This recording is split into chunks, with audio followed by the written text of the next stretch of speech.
तो tier one company क्या करती है, समुद्र समुद्र उनका काम केवल बस इतना होता है, केबल्स को बिछाती है। कौन सी केबल्स? इसको बोलते हैं ऑप्टिक ऑप्टिक फाइबर केबल्स। ये बेसिकली जो ये देख रहे हो ना इंटरनेट, ये देख रहे हो, ये केबल लगी हुई है, इसी तरीके की होती है। इसको जो छील के देखोगे ना तो इसमें छोटी छोटी केबल्स और आ रही होती है। तो टीयर वन कंपनी का काम होता है कि समुद्र के रास्ते केबल्स को बिछाना। अभी जो केबल्स होती है उनकी जो विड्थ होती है इस कमरे के बराबर भी होती है कभी कभार। इसमें छोटे छोटे वायर्स जा रहे होते हैं। एक एक वायर में लाखों जीबी डेटा पास हो रहा होता है।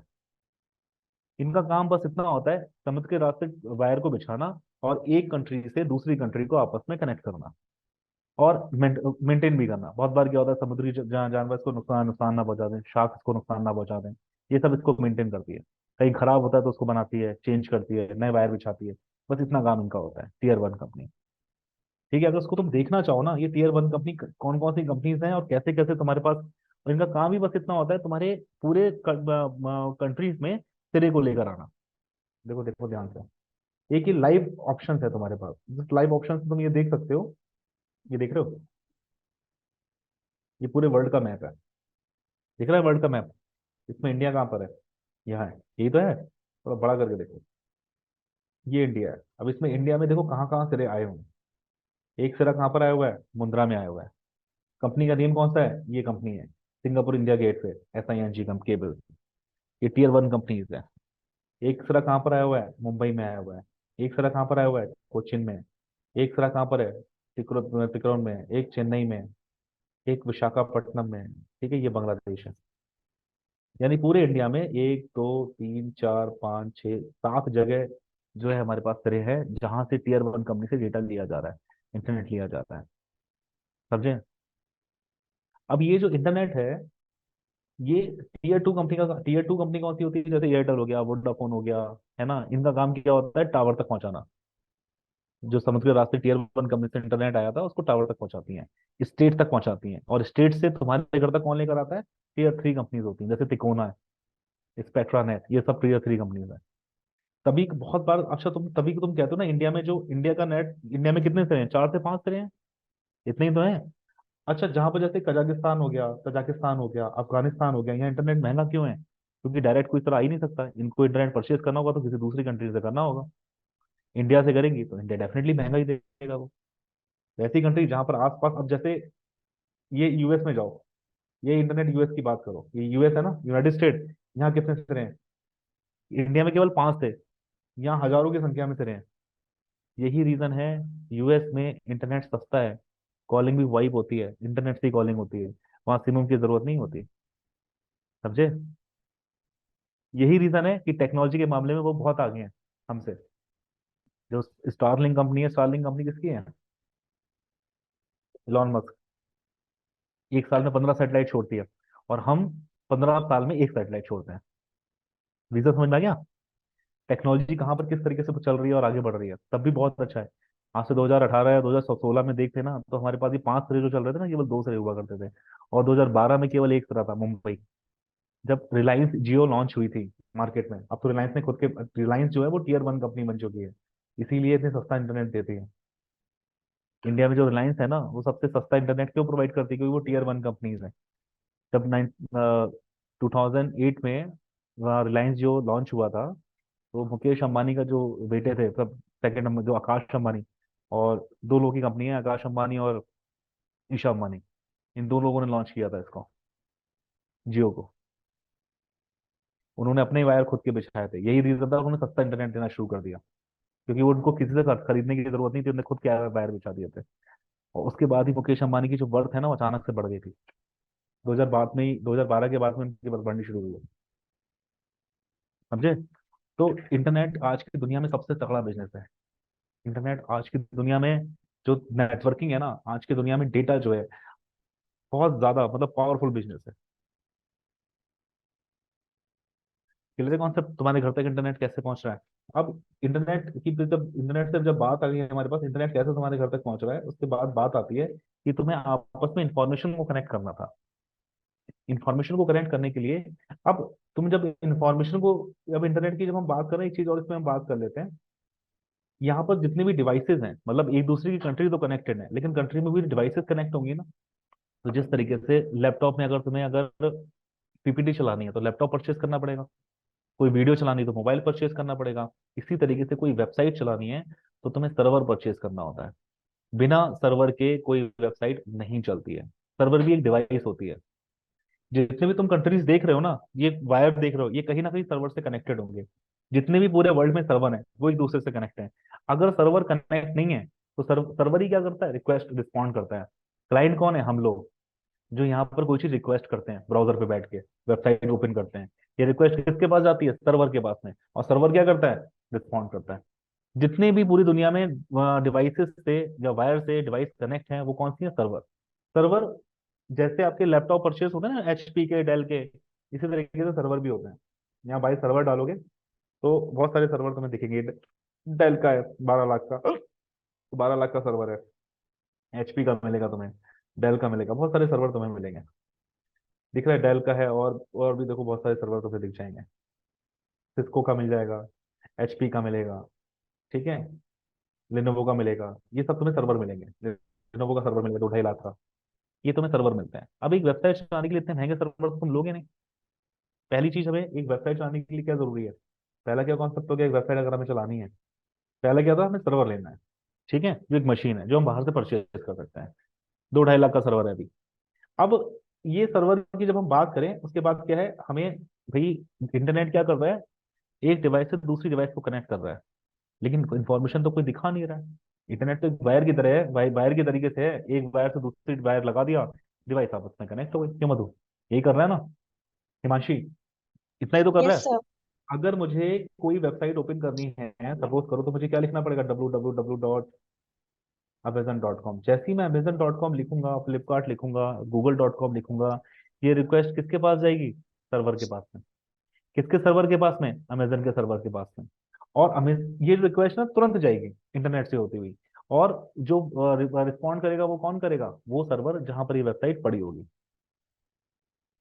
अब इसमें तुमने ये जो ऊपर का पार्ट देख रहे हो ना, ये ब्राउजर देख रहे हो, इस तरीके का ब्राउजर देख रहे हो ना। तुम्हें कोई भी वेबसाइट चलाने के लिए तुम्हें ब्राउजर की जरूरत है। जैसे क्रोम एक ब्राउजर है, इंटरनेट एक्सप्लोरर ये भी क्या है, एक ब्राउजर है। फायरफॉक्स क्या है, ये भी एक ब्राउजर है। कोई भी ब्राउजर को तुम ओपन करके देख लो, सब में एक ही आर्किटेक्चर तुम्हें मिलता है। सबसे टॉप पर तुम्हें मिलता है एड्रेस बार। यहाँ पर डोमेन का नेम डाला जाता है, www ऐसे ही डाला जाता है ना, amorilla.com, है ना। सब में जो दो चीजें तुम्हें कॉमन दिखेगी, एक तो www दिखेगा, और जब तुम क्लिक करोगे ना तो ये जो HTTPS दिख रहा है ना, ये दिखेगा कॉमन। तो सबसे पहले हम डोमेन के आर्किटेक्चर को समझते हैं कि HTTPS क्या है, अमर उजाला क्या है, .com क्या है, www क्या है। ऐसे आर्किटेक्चर होता है ना, यही आर्किटेक्चर होता है ना मधु, यही आर्किटेक्चर होता है ना। ऐसे ही डालते हो ना सारी चीजें। नहीं समझ में आया तुरंत बताओगे। यही लिखते हो ना, www.amazon चलाया ना, स्विगी जोमेटो तो चलाया, खाना वाना ऑर्डर करा है, नहीं करा है, जोमेटो नहीं चलाया, अमेजन, अमेजन चलाया है? कुछ ऑर्डर वॉर्डर करा है, बहुत पहले करा है। वेबसाइट तो कुछ चलाई होगी, क्या चलाई है। अरे कोई बात नहीं, अच्छी बात है, कुछ नहीं करा उसने, बचा हुआ है वो। अमेजन नहीं चलाया, कोई वेबसाइट ओपन करी है, कौन सी, फेसबुक लॉगिन करा है, और इंस्टा करा है, और व्हाट्सएप तो मोबाइल ऐप है ना। ऑनलाइन भी किया, अरे वाह भाई वाह, बहुत बढ़िया। तुमने घर जाके कम से कम कुछ शॉपिंग भी कर लिया करो यार, वेबसाइट पर तो ओपन करा करो। इंटरनेट चलाते हो, क्या करते हो, आजकल तो बहुत मोबाइल चलते होंगे। क्या व्हाट्सएप चलाते हो, इंस्टा चलाते हो, यूट्यूब चलाते हो, बस काम की चीजें नहीं देखते हो, मतलब गूगल पे कोई सर्च नहीं करते, है ना। मूवी देख लेते हो, वेरी गुड, बहुत अच्छी बात है। मूवी डाउनलोड करने के लिए बहुत दिमाग लगाना, सही बात है, बहुत दिमाग लगाना पड़ता है, टोरेंट खोलना पड़ता है। सही कह रहे हो, बहुत दिमाग लगाना पड़ता है। वेबसाइट तो ओपन करी है ना, बस। अब तो मूवी मूवी की वेबसाइट बनाना, बहुत पैसा है उसमें। एक जब वेबसाइट तुम बनाओगे ना, तो movie download, song download, latest movie कौन सी आ रही है, उनके रिव्यूज वाले कौन से हैं, ये बनाना। कॉपीराइट का शुद्ध तब आता है जब आपका कंटेंट आपका कॉपीराइट नहीं होता है। कंटेंट कभी कॉपीराइट मत रखो, वो सिखाएंगे कैसे होता है। अगर किसी को मूवी में अगर इंटरेस्ट आ रहा है ना, तो उसके लिए तो बहुत बढ़िया बिजनेस है, उससे बड़ा कोई बिजनेस ही नहीं है। एक बार हम स्ट्रक्चर को समझते हैं। तो स्ट्रक्चर क्या है कि हमारे पास में www, पहला हमारे पास क्या है, www, ये क्या है, वर्ल्ड वाइड वेब। जब पहली बार इंटरनेट पे पहली वेबसाइट बनी थी तो उसका नाम क्या था, इंटरनेट में पहली वेबसाइट बनी होगी ना, 1958 में पहली वेबसाइट लॉन्च हुई थी। उसका नाम क्या था? info.sun.ch। ये पहली वेबसाइट का नाम था। ये अभी भी ऐसी दिखती है। अब एक काम करो, यहाँ पर अगर तुम्हें दिक्कत आ रही तो गूगल पे डालो, first website in the world, पहली वेबसाइट थी info.sun.ch। ये थी। इसका काम बस इतना था, इस वेबसाइट में उन्होंने ये बताया था कि इसमें रूल्स एंड रेगुलेशन बताए गए थे। जैसे इंडिया में जब भाई कोई नई चीज लॉन्च होती है तो रूल्स एंड रेगुलेशन पहले बनाए जाते हैं ना। भाई गाड़ी चलानी है तो गाड़ी का कौन सी साइड चलेगी? लेफ्ट हैंड साइड चलेगी। कनाडा में गाड़ी चलाओगे राइट हैंड साइड चलेगी। यही होता है ना। तो इसमें भी रूल्स एंड रेगुलेशन बनाए गए और बता दिया गया कि अगर आप इंटरनेट पे कोई इन्फॉर्मेशन डालोगे तो इसी रूल्स एंड रेगुलेशन के साथ डालोगे, अदरवाइज आपकी इन्फॉर्मेशन इंटरनेट पास ऑन नहीं करेगा। तो उसमें से एक रूल, उसमें से जो मेन डोमेन था, पहला जो डोमेन था उसको बोला गया वर्ल्ड वाइड वेब, WWW। जितने भी डोमेन होंगे सभी इसी से कनेक्टेड होंगे। ओरिजिन कहाँ से मिलेगा उसको? यहीं से मिलेगा। सबसे पहला सब डोमेन कौन सा है? WWW। बाकी आपका खुद का डोमेन होगा। Yes। ये डोमेन आपको परचेज करना होता है, इसके बाद का जो डोमेन होता है वो आपको परचेज करना होता है। बहुत सारी कंपनीज हैं। और उससे पहले भी एक चीज है HTTPS। इसको बोलते हैं हाइपर टेक्स्ट ट्रांसफर प्रोटोकॉल। अभी जो ट्रांसफर प्रोटोकॉल है बेसिकली, ये प्रोटोकॉल किसने बनाई थी? info.sun.ch ने बनाई थी। और इसके थ्रू बताया गया था कि आपकी जो वेबसाइट है वो सिक्योर होनी चाहिए। अगर आपकी वेबसाइट सिक्योर नहीं है, एस नहीं लगा है, तो आप जो वेबसाइट का ओनर है, ठीक है, वो कोई भी पेमेंट एक्टिविटी अपने यूजर से परफॉर्म नहीं करा सकता। जैसे एक वेबसाइट है this, ये एक वेबसाइट है amazon.com। देखो कॉर्नर पे क्लिक कर रहे हो ना, ये ताला बना रहा है, यानी इंटरनेट तुम्हें बता रहा है, यूजर को बता रहा है, इसके मतलब यूजर को बता रहा है कि इसके उन्होंने सिक्योर सर्टिफिकेट ले रखा है। आप अगर पेमेंट करोगे भी ना, क्रेडिट कार्ड डेबिट कार्ड से आसानी से हो जाएगा और आपकी पेमेंट इन्फॉर्मेशन सिक्योर भी रहेगी। इसी की जगह पे एक नॉन सिक्योर वेबसाइट खोल लेते हैं हम, एक नॉन एसएसएल वेबसाइट खोल लेते हैं, नॉट सिक्योर वेबसाइट। ये वेबसाइट कैसी है? Your connection site is not secure, मतलब इसकी वेबसाइट ने एसएसएल नहीं लिया है। इसके वेबसाइट का जो ओनर है ना, कोई भी पेमेंट नहीं ले सकता अपने अकाउंट में with the help of the website, जब तक ये एसएसएल नहीं लेगा। समझ में आ रहा है क्या डिफरेंस है? तो एसएसएल भी आपको क्या करना होता है? परचेज करना होता है। एसएसएल भी क्या करना होता है? बाय करना होता है। अब आता है हमारे पास डोमेन। ये भी हमको बाय करना होता है। डोमेन का मतलब नेम, उसका डोमेन नेम, ये भी हमको बाय करना होता है। जैसे बहुत सारी छोटी छोटी कंपनीज होती हैं, आप देख सकते हो, यहाँ लिखोगे डोमेन बाय करके डालोगे, अभी लिखवा दूंगा, नो नीड टू वरी, देखते रहो, ये भी पूरे नोट्स लिखोगे तुम लोग। होस्टिंगर हो गया, गोडेडी हो गया, ठीक है, बिगरॉक हो गया, ये सब डोमेन परचेज करने की कंपनीज हैं। प्राइवेट कंपनीज हैं ये सब कुछ, और प्राइवेट कंपनी खेलती है हमेशा, बोलेगी कुछ और दिखाएगी कुछ और, दिमाग तुम्हें लगाना है कहाँ से सस्ता और अच्छी चीज मिल रही है। ठीक है मधु? 30 40 50 कंपनीज हैं ऑल ओवर वर्ल्ड में जो डोमेन होस्टिंग देती हैं। जो सस्ता दे अच्छा दे उसी से परचेज कर लेते हैं हम लोग। अब डोमेन, जैसे यहाँ तुम जाओगे ना GoDaddy पे, या तुम लिखोगे, जैसे तुमने लिखा फॉर एग्जाम्पल लिखा your good name Tarun, Tarun shop करके लिखा। अगर ये डोमेन, अब डोमेन क्या है? डोमेन एक तरीके से यूनिक नेम है, यूनिक एड्रेस है, जो इंटरनेट पे डलते ही तुम्हारी तुम्हारी वेबसाइट दिखनी शुरू हो जाएगी। अब यूनिक है तो इसको यानी तुम्हारे अलावा कोई और परचेज कर नहीं सकता। यही होगा ना। जैसे घर कभी लेते हो तो सबसे पहले एड्रेस बुक कराते हो। घर कभी लेते हो तो एड्रेस बुक कराते हो। एड्रेस किससे बुक कराते हो? एनडी के पास जाते हो। अगर वो किसी और ने एड्रेस दे रखा होता है तो तुम्हें मिलेगा कभी? नहीं। अगर वो एड्रेस कोई विड्रॉ करेगा तब तुम्हें मिल जाएगा।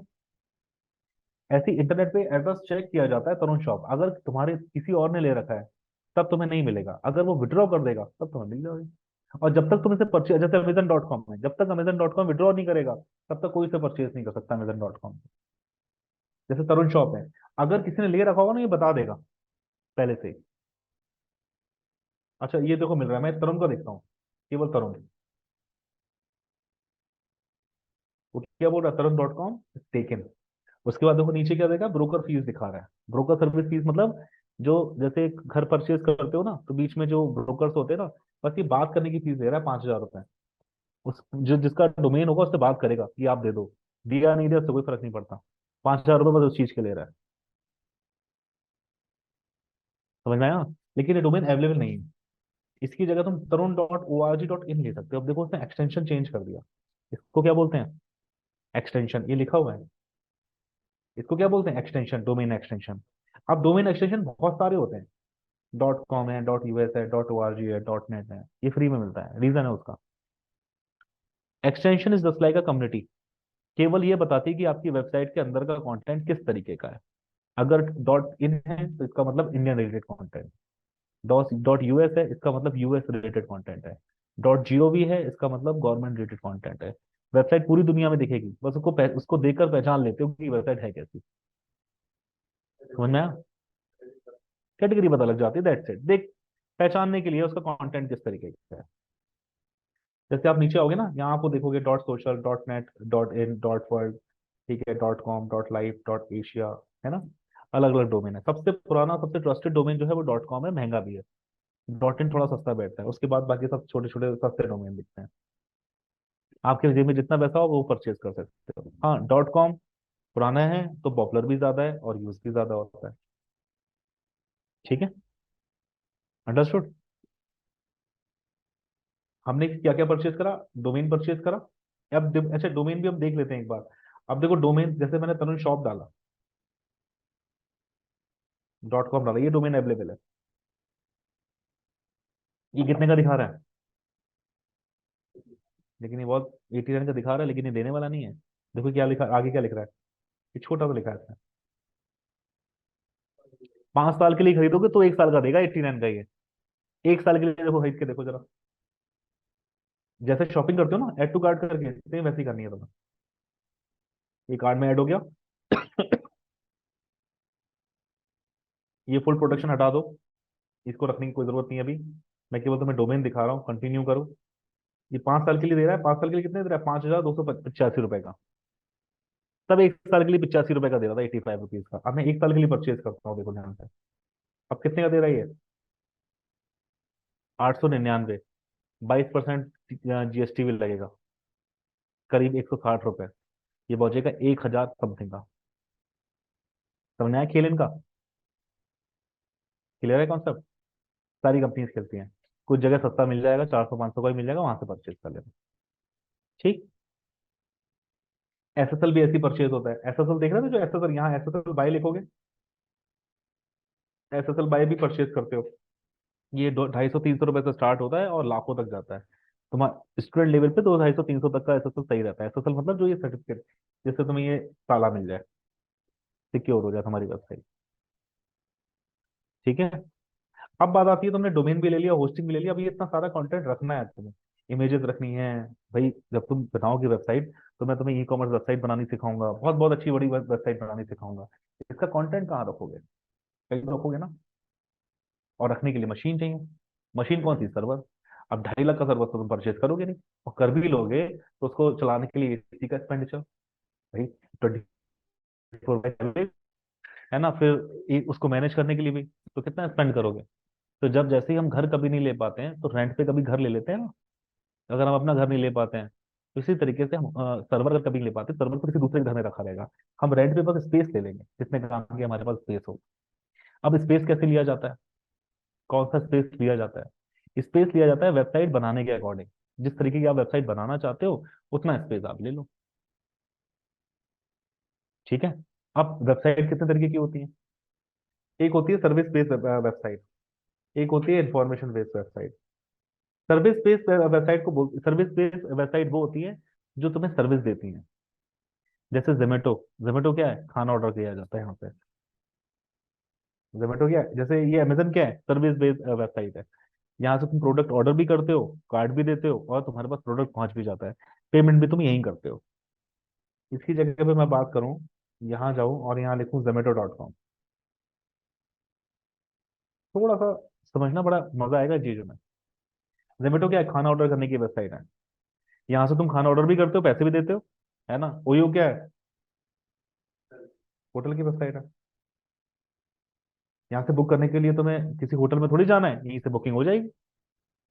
अच्छा, मैं बात करूँ ड्यूकेट की बात करूँ, ड्यूकेट इंडिया की बात करता हूँ, जो अपनी ड्यूकेट की वेबसाइट है।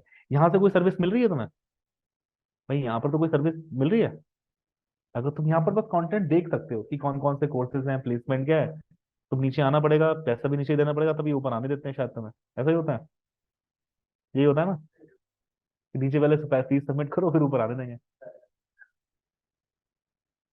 ज्यादा से ज्यादा होता क्या है, ज्यादा से ज्यादा इतना होता है कि कॉन्टेक्ट अस जाके बस लीड चली जाती है और नीचे काउंसलर के पास चली जाती है, फिर ये तुम्हें फोन कर करके जब तुम आ जाते हो, पैसे दे देते हो, फिर तुम ऊपर आते हो। यही करते हैं ना तुम्हारे साथ, यही होता है। तो इसमें कोई सर्विस नहीं मिल रही।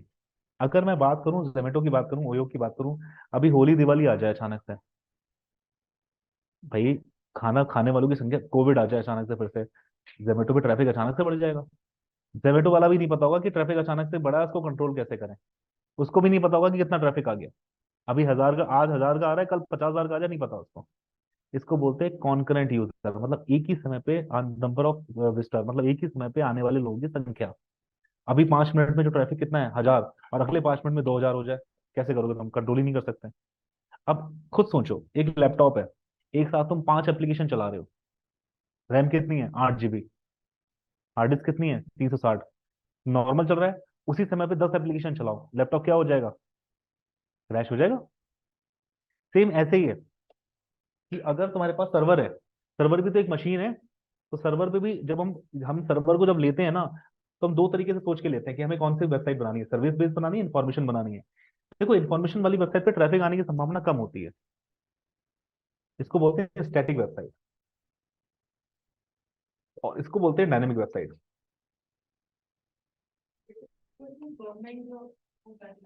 डायनेमिक, बिल्कुल। इन्फॉर्मेशन, हाँ होता ही है, क्योंकि उनको भी नहीं पता होता, कंट्रोल ही नहीं कर, और उनके सर्वर अच्छे होते नहीं है, और जिनके सर्वर अच्छे होते हैं वो अच्छा मैनेज कर लेते हैं। तभी सर्वर सर्वर हमें अच्छा लेना होता है। सर्वर में हम क्या देखते हैं, रैम और रोम देखते हैं, जो अपने लैपटॉप में देखते हैं ना, हार्ड डिस्क, वही देखते हैं। हार्ड डिस्क लेते देखते हैं ना, मोबाइल पर जब लैपटॉप परचेज करते हैं। अब हमें सर्वर परचेज करना है, अब ध्यान से देखना, हमें क्या परचेज करना है, सर्वर परचेज करना है। हम सर्वर तो ले नहीं सकते 2-2.5 लाख का। हम कहते हैं कि भैया हमें, हम सर्वर नहीं ले सकते, हम रेंट पे ले लेते हैं। रेंट पे भी हम क्या करेंगे, रेंट का मतलब कि फॉर एग्जाम्पल, मधु की, मैंने कहा मेरे पास लैपटॉप नहीं है, मधु मुझे अपना लैपटॉप यूज करने को दे दो। तो मधु बोली कि सर ठीक है, यूज कर लो, आप एक काम करना, मुझे हर महीने का रेंट देते रहना। मैंने कहा ठीक है भाई, मैं देता रहूंगा हर महीने का रेंट। तो बोले यूज कैसे करोगे? इसमें यूजर नेम पासवर्ड तो बन ही जाएंगे ना, एक तुम्हारा यूजर नेम पासवर्ड रहेगा, तुम्हारा डेटा सेव रहेगा, और बाकी मैं जो तुम मेरा यूजर नेम पासवर्ड बना दोगे, मुझे दे दोगे, मैं हर महीने तुम्हें रेंट देता रहूंगा, उसका अपना डेटा अलग सेव करूंगा। तुम्हारे पास पूरा स्पेस कितना है, 360 GB। तुमने बोला कि सर 100 GB दे देना, तो 1000 रुपये दे देना महीने के महीने, 100 GB आप यूज कर लो। सेम यही काम कौन करता है, होस्टिंग प्रोवाइडर कंपनी करती है। वो कहती है कि मशीन तो मेरे घर पे लगी हुई है, आपको हम स्पेस दे रहे हैं, आप अपने लैपटॉप से बैठे बैठे उठे उनको, उसको मैनेज करो, चाहे उस पर वेबसाइट डालो, चाहे उस पर इमेज डालो, चाहे कुछ करो, दुनिया भर का कुछ भी करो, हम आपको स्पेस दे देंगे उतना, उसके पैसे ले लेंगे महीने के महीने। ठीक है, इसको बोलते हैं होस्टिंग। होस्टिंग जानते हो, होस्ट मतलब होस्ट और गैस जानते हो ना, हमें होस्टिंग लेनी होती है। तो अगर यहाँ पर तुम डालोगे, गूगल पे डालोगे होस्टिंग बाय, तो जो कंपनी तुम्हें डोमेन देती हैं, वो तुम्हें होस्टिंग भी देती हैं। जैसे होस्टिंगर है, ब्लू होस्ट है, होस्ट गेटर है, गोडैडी है, अब ये सब भी खेलती हैं। जैसे डोमेन में खेल रही थी ना, वो यहाँ भी खेलेंगी। 5-5, 10-10 हजार, 25-25 हजार की होस्टिंग दिखाती हैं, ना सस्ता मिले अच्छा मिले वहां से ले लो, और जीएसटी भी लगाती हैं। इसकी ट्रिक बताऊंगा तुम्हें कैसे ली जाती है। अब जैसे यहाँ जाओगे ना, यहाँ जाओगे सेटिंग पे जाओगे, ये देख रहे हो होस्टिंग देख रहे हो, होस्टिंग पे जाओगे, वेब होस्टिंग पे जाओगे, तो देखोगे यहाँ पर 119 पर मंथ, 219 पर मंथ, ये सबकी होस्टिंग है। देखो ध्यान से, इन्होंने पूरे प्राइस डिसाइड कर रखे हैं कि 119 रुपये में कितनी देंगे, ये 10 GB, 512 MB रैम देंगे और 10 GB स्टोरेज देंगे। कितना देंगे ये? 10 GB। अब 10 GB जरा सा होता है, जो स्टूडेंट लेवल भी काम नहीं आने वाला। 25-25 GB ठीक है, मतलब मोर देन 25 GB तुम्हें स्पेस कितने में देंगे ये? 219 रुपये में। 569 रुपये में कितना देंगे ये? 50 GB स्टोरेज देंगे। और 399 में कितना देंगे? 75 GB देंगे। जरूरत के हिसाब से ले ली जाती है। अब अगर मैं, हाँ 1 साल का हो, अब 1 साल का नहीं है, ये 3 साल का खरीदोगे तब देंगे 1 महीने का इतने का। अब देखना ध्यान से देखना, 1 साल का खरीदोगे तो ज्यादा कर देंगे ये। बाय नाउ करो, एक बार बाय नाउ करो, और ये आ गया ना, ये हटाओ, मैं तुरंत शॉप हटा दे रहा हूँ, 2 महीने हटा दे रहा हूँ। मेरा 1-2 बार क्लिक हो गया उससे। ठीक है, ये प्रोफेशनल ईमेल, एसएसएल, ये सब हटाओ। अब देखो 36 महीने का कितने का दे रहे हैं, 12,168 का। अगर इसी को मैं 12 महीने का लेके जाऊंगा ना, ये तो 329 का कर देंगे। जो चीज ये 219 की दे रहे थे वो 329 की दे रहे हैं। अचानक से 125 रुपये उन्होंने बढ़ा दिया। अब अगर क्लिक करोगे ना तो तुम देखोगे 5,000 समथिंग का बैठेगा, और 22% 8,000 समथिंग है। और नहीं, ये हटाओ, ये अलग से लगा हुआ है, ये 2 बार ऐड हो गया मुझसे। 4-5 हजार का ही बैठता है, इससे ज्यादा नहीं बैठेगा ये। 3,900, मतलब 4,000 का बैठ रहा है। जीएसटी लगाओगे तो 250 रुपये जीएसटी लगेगा, 22% जीएसटी है। करीब बैठेगा तुम्हारे पास 4200-4500 तक का बैठ जाएगा। ये तुम्हारा मिनिमम है, जो तुम्हें इससे कम तुम लोगे तो तुम्हारी वेबसाइट चलने वाली भी नहीं। मतलब काम अच्छा काम नहीं कर पाओगे, स्टैटिक वेबसाइट बना पाओगे। समझ में आया? डोमेन और होस्टिंग समझ में आ गई अच्छे से? बस। अब इसका तरीका मैं तुम्हें बताऊंगा लेना कहाँ से है। अभी के लिए फिलहाल देखो, अगर कोई बिजनेस अपना करना चाह रहा है तो गोडैडी पुराना नाम है। ठीक है, गोडैडी हो गया, होस्टिंगर हो गया, बिग रॉक हो गया, ये सब 3-4 हजार तक का देते हैं, इससे नीचे कोई नहीं देगा। लेकिन अगर मैं तुम्हें जो सजेस्ट करूंगा, अपने 2-2.5 हजार रुपये खर्च करना है, इससे ज्यादा मत खर्च करना। अभी रीजन है उसका, क्योंकि अभी तुम पूरे 1 साल तक, 6 महीने तक लर्निंग फेज में ही रहने वाले हो। लर्निंग का मतलब होता है कि चीजें बनाओगे, बिगाड़ोगे, ई कॉमर्स जैसी वेबसाइट बनाओगे। ठीक है, बहुत जैसे अमेजन जैसी वेबसाइट बनाना सीखोगे, तो अभी हाथ एकदम चलेंगे नहीं। जैसे बाइक होती है ना, हल्के हल्के ही कर पाओगे। तो ज्यादा पैसे मत खर्च करना। लेकिन अगर कोई करना चाहता है, जैसे वो लोगों ने करा भी है, जैसे खुद के बिजनेस है, उन्होंने 15-15 हजार की होस्टिंग कर दी है, वो अपने बिजनेस को सपोर्ट कर रहे हैं। करना चाहता है तो कर सकता है। ठीक है, otherwise I will give you the best and best option to you. Within 2,000-2,500 तक का ऑप्शन ले लेना, इससे ज्यादा मत खर्च करना। ठीक है, लेना चाहे तो ले सकता है वो। कहीं से और से लेना चाहे तो ले सकता है, बंदा मैं सजेस्ट कर दूंगा। अब एक ऐसी साइट सजेस्ट कर दूंगा जहाँ पर तुम्हें जीएसटी नहीं लगता है। यूएस की साइट है, बस जीएसटी भी बच जाएगा तुम्हारा। लेकिन कहीं और से भी परचेज करना चाहो तो तुम परचेज कर सकते हो तुम लोग। ठीक है, पहले हम लोग डोमेन होस्टिंग परचेज करेंगे, और उसके बाद उसको कनेक्ट करना सीखेंगे।